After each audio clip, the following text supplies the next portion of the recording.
नानोत वे कलशकर सिद्क़ो वफ़ा का पेकर सदक़ल्लाहुल अज़ीम व सदक़ रसूलुहुन नबियुल करीम व नहनु अला ज़ालिका लमिनश शाहिदीन वश्शाकिरीन वल्हम्दुलिल्लाहि रब्बिल आलामीन। সবাই আমার সাথে পড়বেন আল্লাহুম্মা সাল্লি আলা মুহাম্মাদ। কেউ বাকি থাকবেন না। আল্লাহুম্মা সাল্লি আলা মুহাম্মাদ ওয়া আলা আলি মুহাম্মাদ কামা সাল্লাইতা আলা ইব্রাহিম ওয়া আলা আলি ইব্রাহিম ইন্নাকা হামিদুম মাজিদ। اللهم بارك على محمد وعلى آل محمد كما باركت على إبراهيم وعلى آل إبراهيم إنك حميد مجيد بلغ العلا بكماله كشف الدجى بجماله حسنت جميع خصاله صلوا عليه وآله لا إله إلا الله। প্রাণ করে একটু জিকির করে নিন।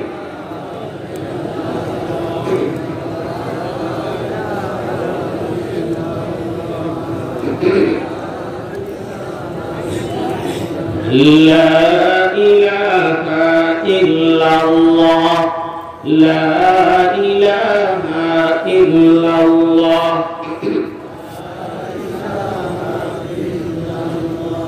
لا إله إلا الله محمد رسول الله صلى الله عليه وسلم। ডুমুরিয়া শামসুল উলুম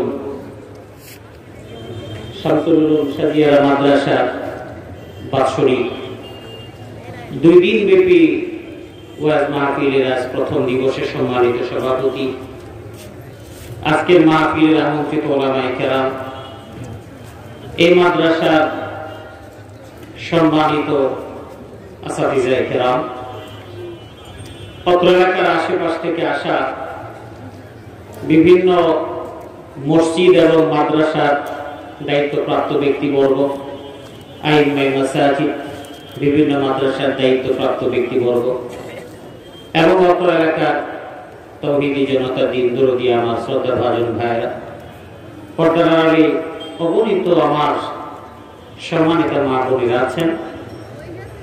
আল্লাহ পাক রব্বুল আলামিনের কাছে অগণিত শুকর যে মহান রব্বুল আলামিন আমাদেরকে এমন একটি মহতী মাহফিলে বসার তৌফিক দিয়েছেন।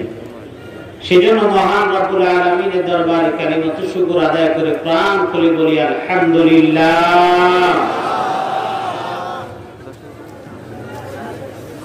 আপনারা যে ভালো আছেন, আমরা যে সুস্থ আছি, এই করোনা মহামারীর মধ্যেও এটা কি সাবান দিয়ে বারবার হাত ধোয়ার কারণে, মুখে মাস্ক পরার কারণে, দুজন থেকে মানুষ দূরত্বে থাকার কারণে আমাদেরকে ভালো রেখেছেন কে? জোরে বলেন কে? আরো জোরে বলেন কে? ওই মাস্ক ব্যবহার করা, দূরত্ব মেনটেইন করা, কারো হাতের সাথে হাত না মিলানো, এ বিষয়ে বিশ্ব স্বাস্থ্য সংস্থা, যাকে সংক্ষেপে বলা হয় হু, ওয়ার্ল্ড হেলথ অর্গানাইজেশন, হু, এই হু থেকে বলা হয়েছে এই কার্যক্রমগুলো রক্ষা করতে হবে। আমরাও সেই কথাগুলোকে মেনে চলার চেষ্টা করেছি, ঠিক কিনা? আমার কথা একটু জবাব দিবেন। মেনে চলার চেষ্টা করেছি। বলেছি এই জন্য যে আমার নবী দুরারোগ্য ব্যাধি কিংবা মহামারী জাতীয় রোগ যখন এসেছে আল্লাহর নবীও কিছু বিষয় বলেছেন, তবে সতর্কতা অবলম্বন করতে বলেছেন। আবার এটাও বলে দিয়েছেন পৃথিবীতে ছোঁয়াচে বলে কোনো রোগ নেই। কথা বলেন ঠিক কি? আমার নবী বিশ্ব নবী বলেছেন লা আদওয়া ওয়ালা তিয়ারাতা ওয়ালা হাম্মাতা ফিল ইসলাম। বুখারীর বর্ণনা, আমার নবী বলেছেন লা আদওয়া ওয়ালা তিয়ারাতা ওয়ালা হাম্মাতা ওয়ালা সাফারা। আল্লাহ নবী বলেছেন ছোঁয়াচে বলে সংক্রমণ মনে কোনো রোগ নেই, এবং কোন ধরনের ভাগ্য ভালো মন্দ ওটা করলে ভালো হবে, এটা করলে ভালো হবে, এইভাবে কোন রোগের কোন অস্তিত্ব নেই। আমার নবী বলেছেন সুতরাং সংক্রমণ নাই। আল্লাহ নবী সাহাবীদেরকে বললেন শোনো, একটা দল এসেছে, ওই দলের মধ্যে একজন কুষ্ঠ রোগী ছিল। আল্লাহ নবী বলেছেন ওই কুষ্ঠ রোগীকে আমার দরবারে নিয়ে এসো না। আল্লাহ নবীর দরবারে আনতে বলেন নাই, বরং বলছেন ইরজি ক্বাদ বায়আনাকা, তুমি ফিরে যাও, তোমার বায়াত গ্রহণ করা হয়েছে। এই কথা প্রেক্ষিতে অনেকেই বলে থাকেন আল্লাহর নবী যদি ছোঁয়াচে বিশ্বাস না করতেন তাহলে ওই কুষ্ঠ রোগীকে তিনি তার দরবারে কেন আসতে বারণ করলেন? প্রশ্ন আসে কিনা মনে রাখবেন, এটা হলো একটা প্রশ্ন। কুষ্ঠ রোগী এসেছে, কিন্তু কুষ্ঠ রোগীকে আল্লাহ নবী নিজের জায়গায় আসতে বলেন নাই, বারণ করেছেন। বরং আল্লাহ নবী বলেছেন ফিরে যাও, বরং তোমার বায়াত গ্রহণ করা হয়ে গেছে। আরেকজন কুষ্ঠ রোগী ছিল, আল্লাহ নবী সাহাবীদেরকে বললেন তোমরা খেতে বসো, তার সাথেই তোমরা খাও।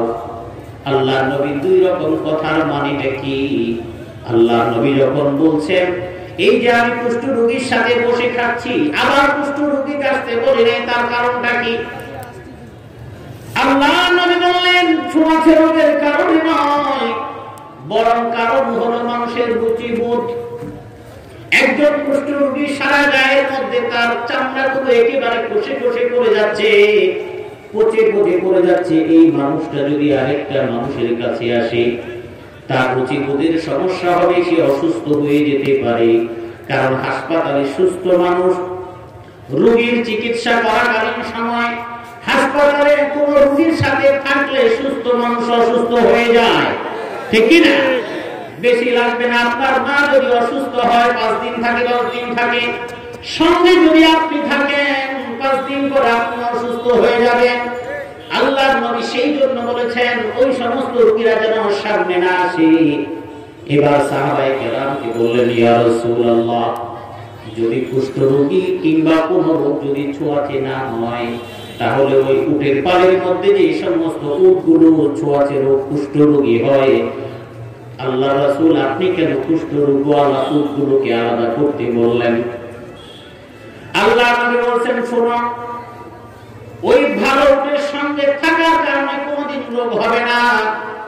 যদি একজনের কাছ থেকে একজনের ছোঁয়াচের কারণে রোগ হয়, তাহলে প্রশ্ন হলো ফামাল আউয়াল, প্রথম এই রোগে যে আক্রান্ত হলো সেই রোগটা কার থেকে এসেছে? ঠিক কি না? প্রথম যা হলো তাহলে সে কার ছোঁয়াচে গিয়েছিল? তার মানে ছোঁয়াচে কোনো রোগ নেই। তাহলে এখন বলবেন হুজুর খুজলি পাঁচরা থেকে তো খুজলি পাঁচরা হয়, আমি বলবো ছোঁয়াচে না। আমার নবী বলেছেন পরিচ্ছন্নতা তুমি রক্ষা করে চলো, তাহলে তো তোমার রোগ বালায় কিছুই হবে না। বিশ্ব স্বাস্থ্য সংস্থা বলছে তুমি বারবার তুমি হাত সাবান দিয়ে ধো। আমার নবী 1450 বছর আগে তোমাকে এই কথা বলে দিয়েছেন, সুবহানাল্লাহ।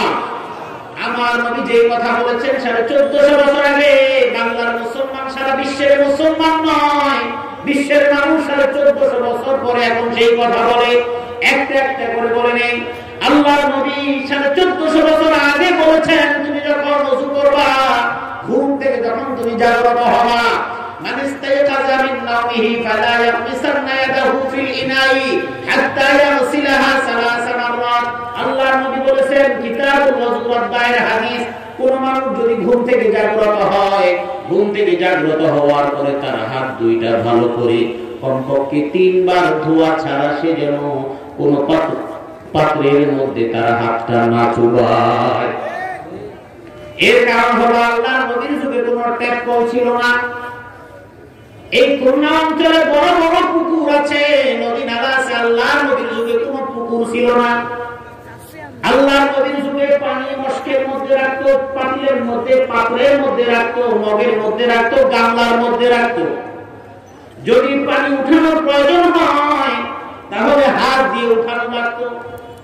এখন ঘুম থেকে ওঠার পর একটা মানুষ যে হাত দিবে, তাহলে এই হাতটা পাকও থাকতে পারে, নাপাকও থাকতে পারে, ময়লা আবর্জনাওয়ালাও থাকতে পারে। আল্লাহর নবী বলছেন, শোনো, তোমরা হাতটা ইয়াসিলাহা সালাস মাররা, 3 বার হাত ধোয়া ছাড়া তোমরা কখনো পাত্রের মধ্যে হাত দিবে না, পানির মধ্যে হাত দিবে না। এই ব্যাখ্যায় মুহাদ্দিসরা বলেছেন, কেন এই কথা আমার নবী বললেন? আল্লাহর নবীর হাদিসের ব্যাখ্যায় মুহাদ্দিসরা বলেছেন, এর কারণ হলো আল্লাহর নবীর যুগে মানুষের এই লুঙ্গি পরানোর মতো কোনো সেলাই ছিল না, কোনো টেইলার ছিল না, সেলাই করার কাপড় বানানোর কোনো টেইলার্স নাই। আজকের যুগের এসি আছে, সেই যুগে কোনো এসি ছিল না। ওই মরু গরমের মধ্যে, তাপের মধ্যে, গরমের মধ্যে শুয়ে আছে, শরীরটা ঘামায়া গেছে। এই ঘুমের মধ্যে হয়তো হাতটা আপনার এখানে লেগেছে, এখানে লেগেছে, কোথাও চুলকিয়েছেন, আপনার হাতের মধ্যে, নখের মধ্যে ময়লা থাকতে পারে, অথবা হাতে ভালো করেছে কোনো ময়লার মধ্যে হাতটা লাগতে পারে।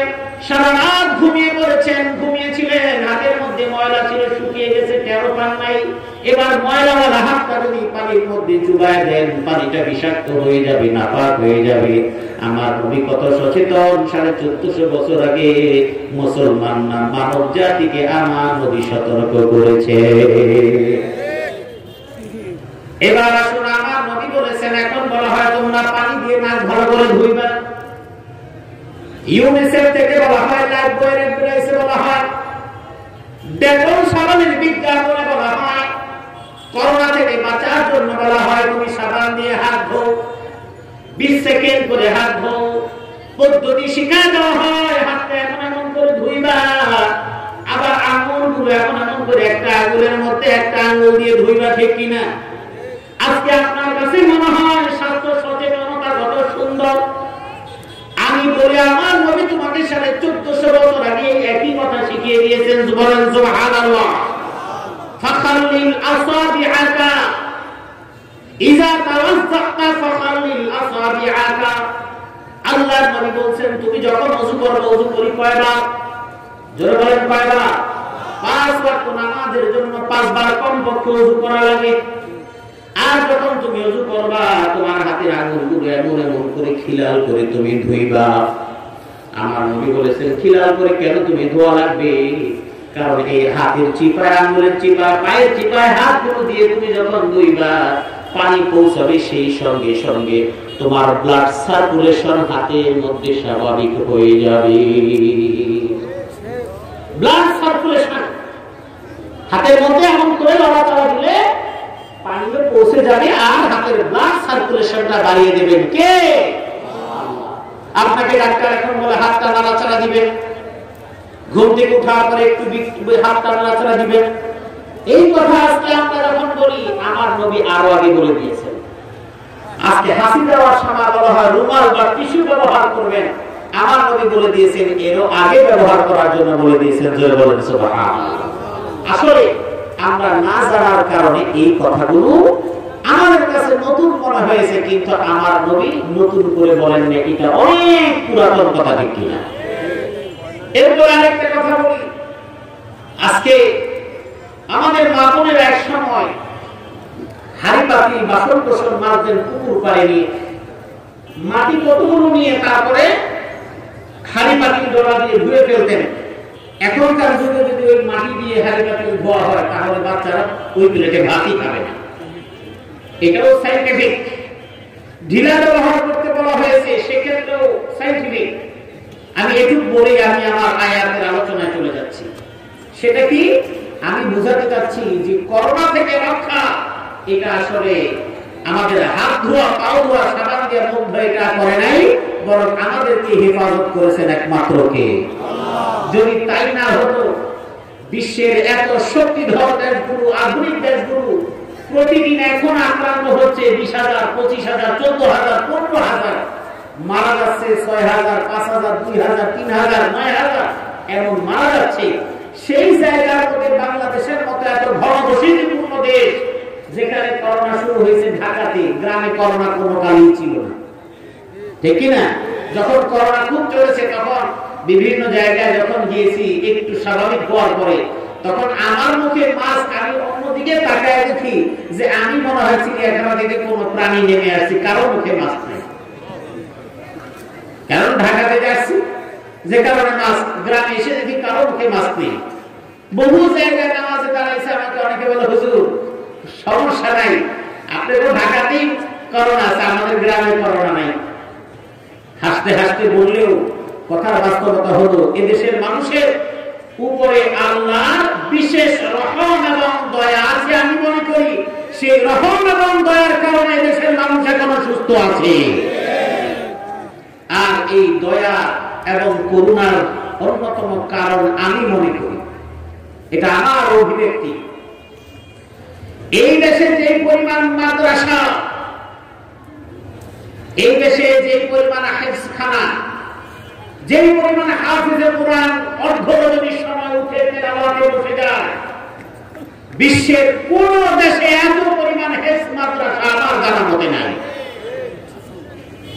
মাদ্রাসাগুলো যেমন আছে, মাদ্রাসার আসাতিজায়ে কেরাম, বহু বড় বড় মুহাদ্দিস মুফতিরা আছেন, যারা শেষ রজনীতে উঠে তারা আল্লাহর দরবারে সিজদায় মাথা অবনত করে আল্লাহর কাছে চোখের পানি ফেলতে থাকে।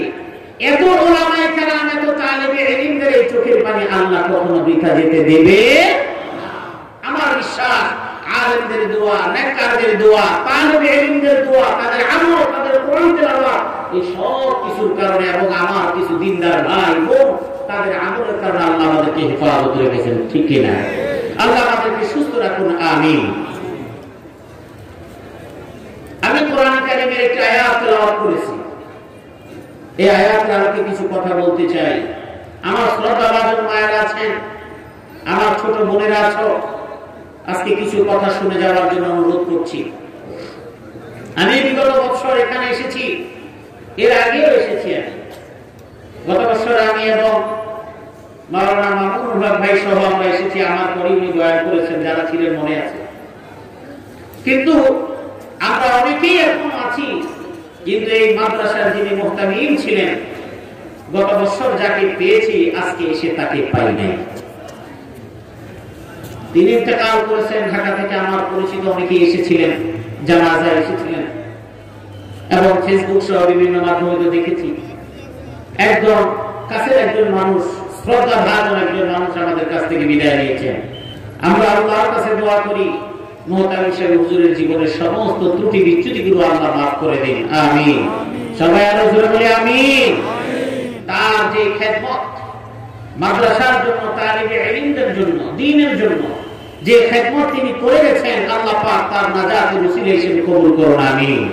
তার সন্তানেরা যে যেখানে যে অবস্থায় আছে, আল্লাহ পাক তাদের সন্তানদেরকে বাবার জন্য বেশি করে দোয়া করা এবং বাবার চলে যাওয়ার শূন্যতা ভুলে থাকতে যেন পারে, আল্লাহ রাব্বুল আলামিন যেন তাদেরকে সেই তৌফিক দান করেন, আমিন।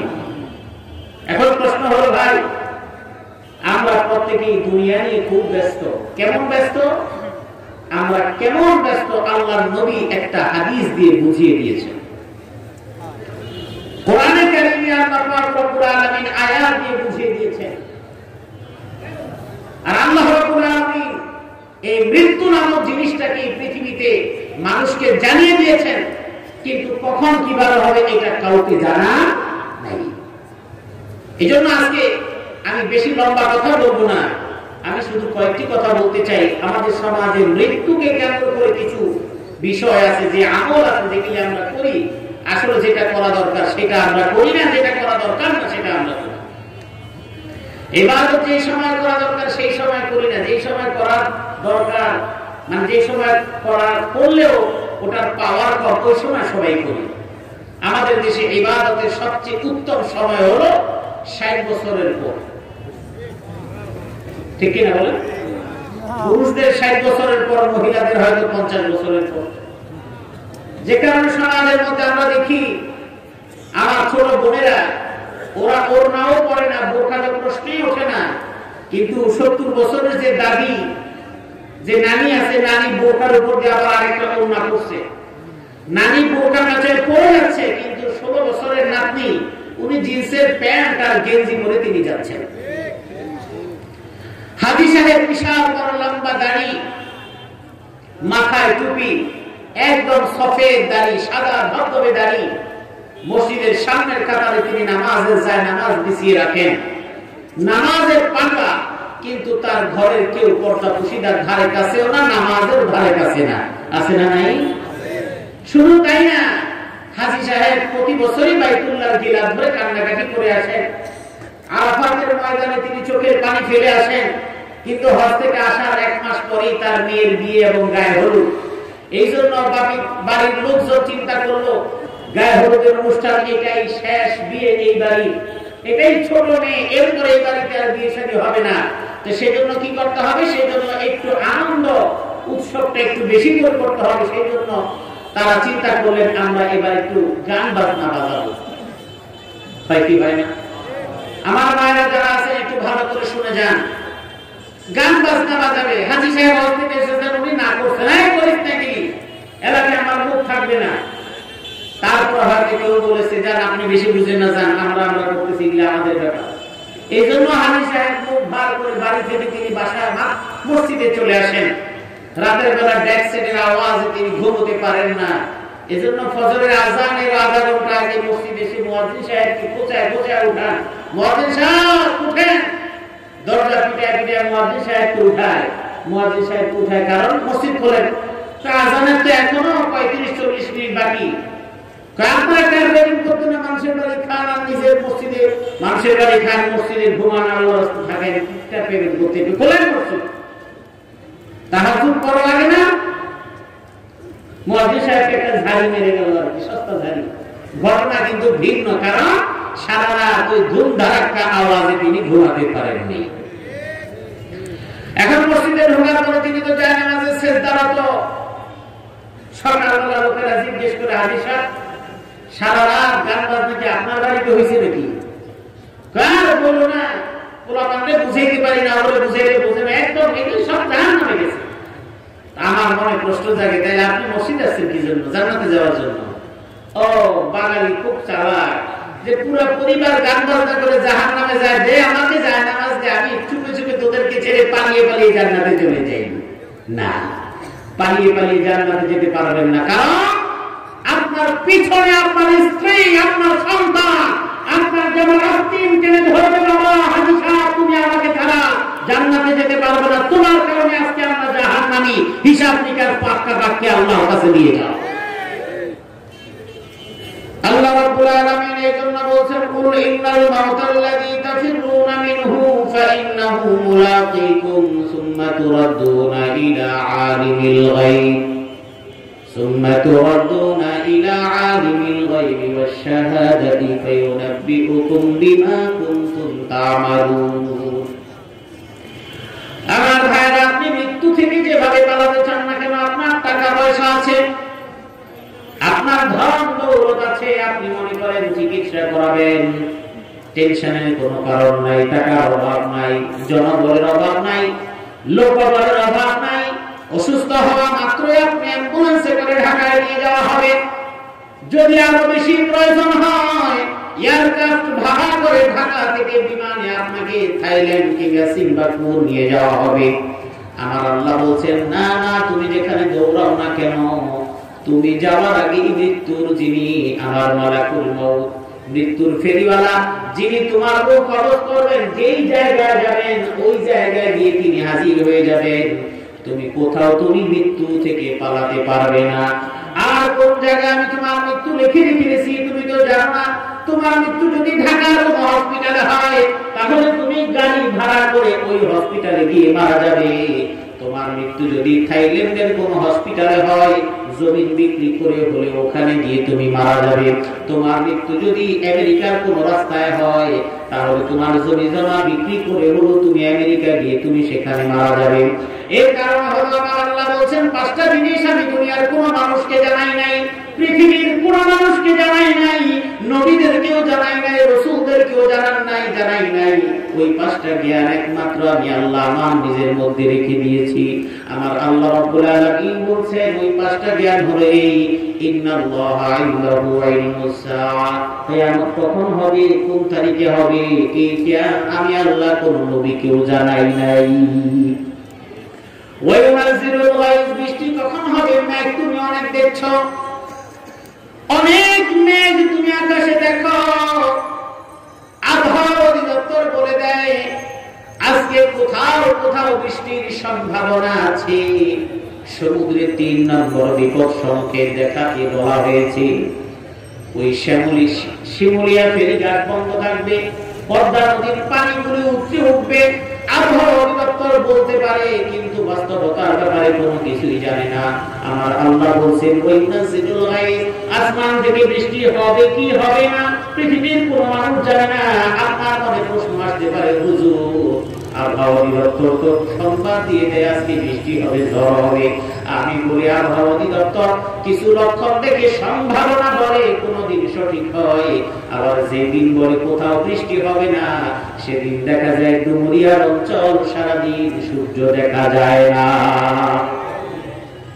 আবার আবহাওয়া অধিদপ্তর বলল বাংলাদেশের কোথাও কোনো বৃষ্টি হওয়ার সম্ভাবনা নাই, অথবা বলে দিল বিভিন্ন জায়গায় বৃষ্টিপাতের সম্ভাবনা আছে। দেখা গেল মানুষ বৃষ্টির সম্ভাবনা করে ধান সিদ্ধ করে নাই, কাপড় কাঁথা বালিশ গুলো ছাদের মধ্যে রোদ্রে দেয় নাই। বৃষ্টির পর দেখলো মেঘলা মেঘলা ছিল, সারাদিন বৃষ্টি নাই, বরং দুপুরের পরে দেখা যায় এত রৌদ্র। আবহাওয়া অধিদপ্তরের খবর মিথ্যা হয়ে যায়। আমি খুব সংক্ষেপে বলে যাচ্ছি। ওয়া আলামু মা ফিল আরহাম, আল্লাহ রাব্বুল আলামিন 3 নাম্বার জ্ঞানের কথা বললেন। মায়ের জরায়ুর মধ্যে কি থাকে সেটা আমি সারা পৃথিবীর কোন মানুষকে আমি জানাই নাই। তার মানে হলো মায়ের গর্ভে সন্তান পুত্র হবে নাকি কন্যা সন্তান হবে, আমার আল্লাহ বলছেন আমি আল্লাহ সারা পৃথিবীর কোন মানুষকে সেই জ্ঞান আমি দেই নাই। অনেকেই বলবেন হুজুর আপনার কথার সাথে আমি একমত হতে পারলাম না। ডাক্তাররা তো একটা সোনোগ্রাম করে বলে দেয় আপনার একটা কন্যা সন্তান হবে, বলে কিনা? কথা বলে বলে বলে আমার মায়েরা ভালো করে শুনুন, ডাক্তারের কাছে যাওয়ার পর একটা সোনোগ্রাম করে বলে দেয় বোন আপনি পুত্র সন্তানের মা হতে চলেছেন কিংবা কন্যা সন্তানের মা হতে চলেছেন। এবার আপনার মনে প্রশ্ন জাগলো, হুজুর আপনি বললেন কেউ বলতে পারে না, তাহলে ডাক্তার সাহেব বলে দিলেন কেমনে? আমি বলছি ডাক্তার সাহেব বলে দিলেন এমনি, যে সময় আমার আল্লাহ ওই সন্তানটাকে মানবের আকৃতি দান করেছেন তখনই কেবল ডাক্তার বলতে পেরেছে। কিন্তু ওই শুক্রকীট যখন মায়ের জরায়ুর মধ্যে দিয়ে কয়েক মাস পর্যন্ত রয়েছে কেউ কিন্তু বলতে পারে নাই। কথা বলেন ঠিক কিনা? ইমাম বুখারী রাহিমাহুল্লাহু তাআলা বুখারীর হাদিস, আল্লাহ নবী বলেছেন ইন্না আহাদাকুম ইজমাউ ফি বাতনি উম্মিহি 40 ইয়াওমা, একজন সন্তান মায়ের গর্ভে শুক্রকীট 40 দিন পর্যন্ত থাকে, এরপরে এক একটা পর্যায়ে 40 করে থাকতে থাকে। সুম্মা ইয়াবআসুহুল্লাহু মালাকা, মায়ের গর্ভে যখন সন্তান যখন চলে যায় মা বুঝতে পারেন তিনি গর্ভবতী হয়েছেন, স্বামীর কাছে সংবাদটা দেন ও মা তোমাদেরকে কিছু কথা বলে যাই, ছোট বোন যুবক ভাইরা তোমাদেরকে কিছু কথা বলে যাই, ভালো করে খেয়াল করুন। ওই মায়ের গর্ভে যখন সন্তান আল্লাহ পাক রব্বুল আলামিন দেন, ওই শুক্রকীট থেকে রক্ত হয়, রক্ত থেকে গোশতের টুকরা হয়, সুম্মা খালাকনাল নুতফাতা আলাকা, গোশতের টুকরা হয়, ফাখালাকনাল আলাকাতা মুদগা, ওই রক্তের টুকরাটা একটা গোশতের টুকরায় পরিণত হয়, ফাখালাকনাল মুদগাতা ইযামা, এরপর ওই গোশতের টুকরাটাকে একটা কঙ্কাল বানানো হয়, হাড্ডি বানানো হয়, মানবের আকৃতি একটা খাঁচা বানানো হয়। তার মানে আপনি হিন্দু ধর্মাবলম্বীদের যে পূজাগুলো হয় সেই জায়গায় মূর্তিগুলো বানানোর আগে কিন্তু সেখানে বাঁশের কঞ্চি দিয়ে একটা দেহের মতো সুন্দর করে খেত দিয়ে তারপরে একটা বানানো হয়। এরপরে তার উপরে মাটি দিয়ে সুন্দর করে প্রলেপ লাগানো হয়। এরপরে চোখ আঁকা হয়, নাক আঁকা হয়, কান আঁকা হয়। ও আমার ভাইরা মুসলমানেরা শুনে রাখো, আমার আল্লাহ বলছেন মায়ের গর্ভে তুমি যখন ছিলা তুমি তখন কোনো মানবের আকৃতিতে ছিলা না, বরং তোমাকে আমি আল্লাহ ওখানে পাঠিয়ে দিছি কত দক্ষ সহকারে। তুমি যদি সিজদায় পড়ে সারা জীবন পার করে দাও, আমার সিজদা দিয়েও তুমি কোনোদিন শুকরিয়া আদায় করে শেষ করতে পারবা না। আমার আল্লাহ বলছেন মায়ের জরায়ুর মধ্যে মনন করে 40 দিন করে আমি যখন রাখতে থাকি, এক পর্যায়ে যখন তার খাঁচা হয়ে যায়, একটা কঙ্কাল, কোন সুস্থ নাই, হাড্ডি, এটাকে দেখতে মোটেই ভালো লাগে না। আমার আল্লাহ বলছেন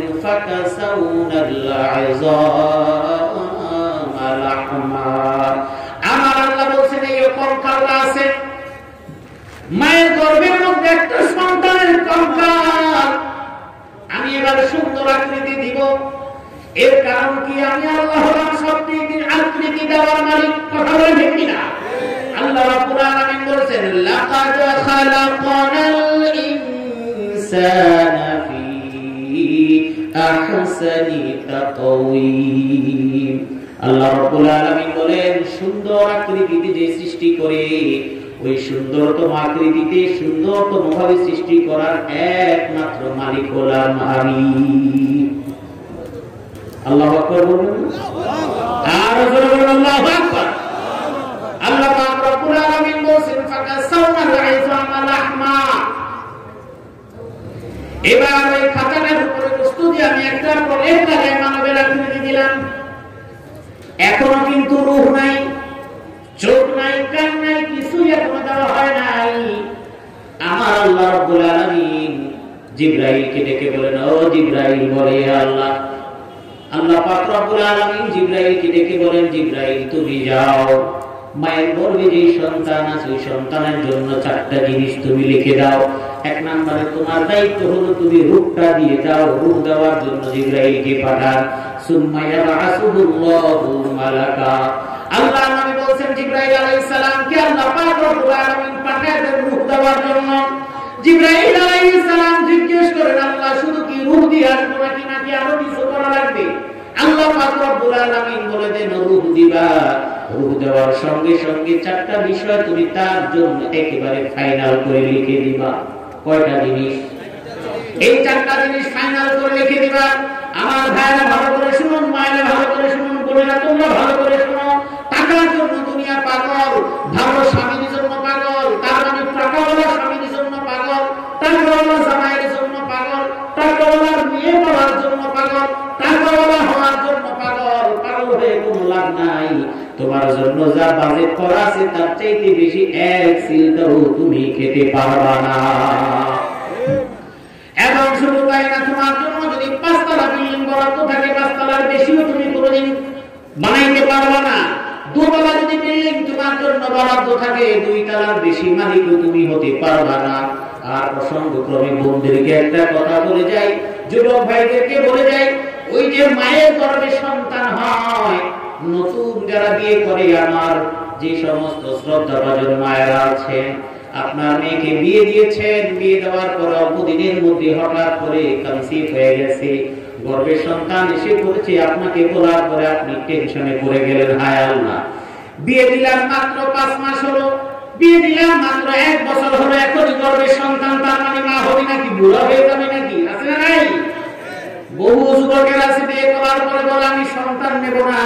তোমাকে সাবধান করে দেই, সন্তান নিবা কি নিবা না সিদ্ধান্ত দেওয়া তোমার ক্ষমতা, কারণ সন্তান দেওয়া এবং নেওয়ার একমাত্র অধিকার এবং মালিকানা কার। আজকে তুমি বলছো সন্তান নিবা না, এবং বাংলাদেশে অসংখ্য ঘটনা আছে সন্তান নিবে না, কিন্তু 3 বছর পরে হুজুরের চেম্বারে আর কবিরাজের বাড়িতে দৌড়াইতে দৌড়াইতে সে হুজুর দোয়া করেন যেন আল্লাহ যেন সন্তানের মুখ দেখায়, আছে না নাই? আল্লাহ বলেন তুমি এখন নিতে চাও না, আমি যদি ফাইনাল মেরে দিই কিচ্ছু করার থাকবে না। এই জন্য প্রথম কথা হলো যুবক ভাইরা, যুবতী বোনেরা, বিয়ে শাদী হওয়ার পরে কখনো মনে করবা না সন্তান নিব না, বরং তোমার চিন্তা হতে হবে আমার আল্লাহ আমাকে বৈবাহিক সম্পর্ক যে জন্য দিয়েছেন, আমরা সন্তান নিব, রিজিকের মালিক হচ্ছেন আমার আল্লাহ। এর কারণ হলো তুমি যে রিজিক খাও, তোমার রিজিক তুমি খাও, আমার রিজিক তুমি খেতে পারবা না। ভাইরা বিশ্বাস যদি না করেন, কোরআন বলছে, হাদিস বলছে, আল্লাহ নবীর একটা হাদিস, আলা ইন্নালান নাফসান লান তামুতা হাত্তা তাস্তাকমিলা রিজকাহা, আমার জন্য যে রিজিক বরাদ্দ করা আছে ওই রিজিক খাওয়ার আগ পর্যন্ত আমি দুনিয়া থেকে কখনো বিদায় নেব না, এবং আমার জন্য যে রিজিক বরাদ্দ আছে সেই বরাদ্দ করা রিজিক দুনিয়ার কোনো মানুষ কোনোদিন খেতে পারবে না।